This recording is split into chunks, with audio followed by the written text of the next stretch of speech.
Time travel has been a feature of the Legend of Zelda series since we first used that Ocarina of Time back on the N64, and also using the Gate of Time in Skyward Sword.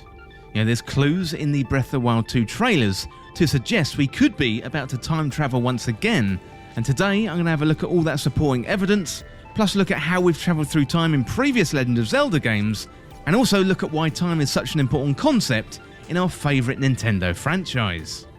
Well, if you're new around here or find this useful, don't forget to hit the subscribe button down below for all the latest Zelda content, and turn on notifications by hitting that bell.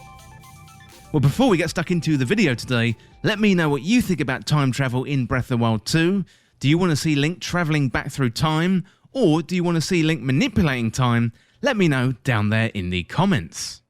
Well, being able to control time has long been a staple of the Legend of Zelda series, be it travelling through time from the past or the future, or stopping time in the form of items or runes to help us solve some puzzles.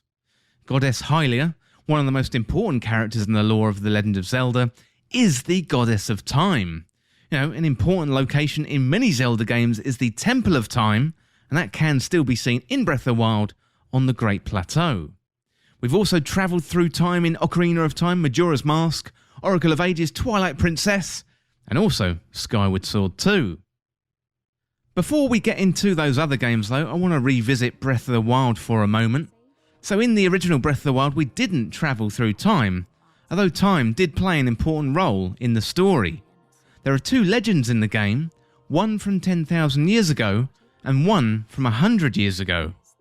So first of all, I want to have a look at the legend from 10,000 years ago. Hyrule had become technologically advanced, so much so that the monsters offered little threat. The Hylians created technological marvels to ensure the safety of the kingdom if Ganon was to ever return. Among these marvels were the Guardians and the Divine Beasts. The latter were piloted by great warriors from across Hyrule known as champions. Well, Ganon returned, and the Princess of Hyrule at the time fought back the evil with a hero, plus the Divine Beasts. The Guardians protected the hero, who unleashed his final blow in conjunction with the princess to seal away Ganon. Well, winding forward to 100 years ago from Breath of the Wild, we have a similar story. Prophecy warns that the signs of Calamity Ganon's return would be clear, and the power needed to defeat the evil lay beneath the Hyrule ground. This led to King Rhoam excavating Hyrule to discover the Guardians and the Divine Beasts. King Rhoam realised their paths had been set on the same one as their ancestors, so champions were chosen, plus Link, Princess Zelda's appointed knight. Calamity Ganon rose from beneath Hyrule Castle, took control of the Guardians and the Divine Beasts, and turned them against their commanders. Guardians attacked all over the land, almost killing Link, who is saved by Princess Zelda at the last minute, and Link is then taken to the Shrine of Resurrection, where he would lay for 100 years, and Zelda takes the Master Sword back to Korok Forest in front of the Great Deku Tree. 100 years later, Breath of the Wild would begin. Well, in Breath of the Wild, we observe the different time periods through our lost memories and stories told by other characters. Rather than be able to visit these different time periods, we observe them, piecing together Link's past and revealing how Calamity Ganon returned, who the champions were, and also what happened to Hyrule.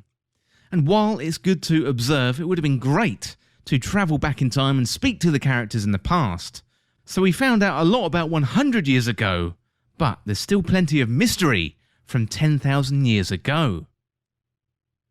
Well, that was time in Breath of the Wild, but I wanted to have a look at time travel in the Legend of Zelda series. So we are certainly no strangers to time travel or manipulating time in the Legend of Zelda.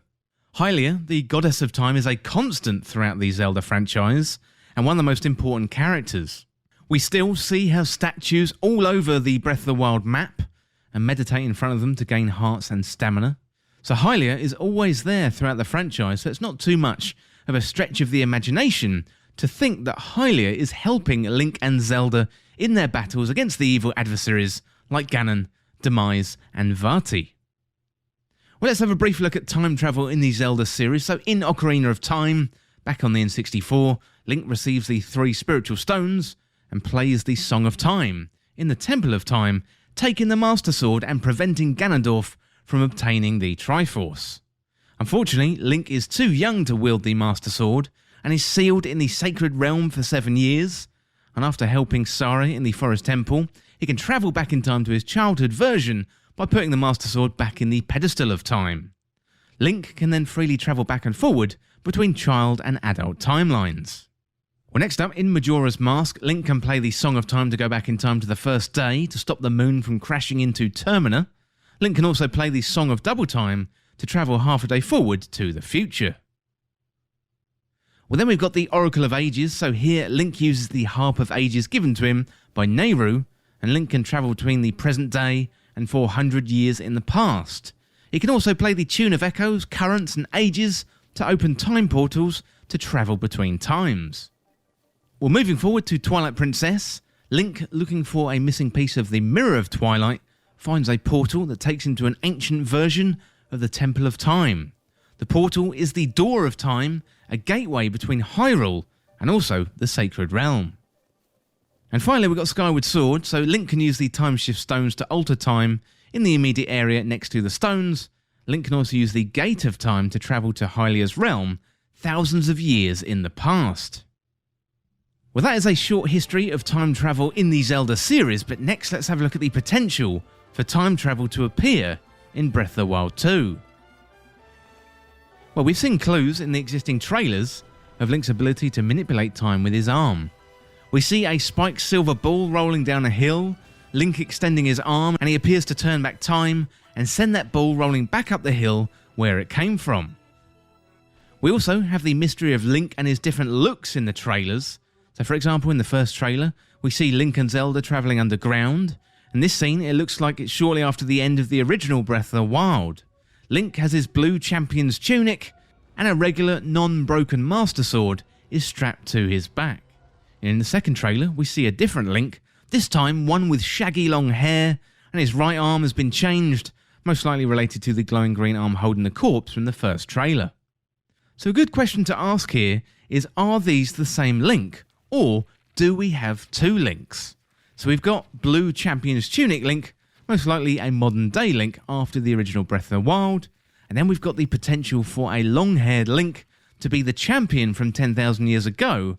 So looking at that tapestry from the original Breath of the Wild, we see a character depicted with long red hair, and it could be the long-haired version of Link with the changed right arm. Well, in Breath of the Wild 2, we might finally be about to find out more about the hero from 10,000 years ago, and maybe we're going to be able to travel between the timelines. Now, much of Breath of the Wild was focused on the present day, and also the stories from 100 years ago, as Link filled in the blanks. Now, it's possible in the sequel we find a way to travel back in time 10,000 years ago to learn more about our ancestors, and also so the champions from the Divine Beast back then, and maybe solve the mystery of the hero of 10,000 years ago. Now, the Temple of Time still exists on the Great Plateau, even though it's busted, it's broken and it's crumbling. However, maybe we'll uncover a new power, or a new instrument, or a new method of travelling through time, and continue that long tradition of time travel in the Legend of Zelda series. Well, let me know in the comments what you think of the potential for time travel in Breath of the Wild 2, and let me know how you think Link might be able to do it. Well, that is it for this look at time travel in the Zelda series and the potential for it to come to Breath of the Wild 2, and as always, thank you so much for watching. For more Legend of Zelda content like this, hit that subscribe button down below and subscribe to Triforce Times. Or you can follow me on Twitter at Triforce Times. Well, if you enjoyed this video and found it useful, liking and sharing the video would really help me out. Otherwise, check out the other videos on the channel. Well, thanks again. I'll see you soon.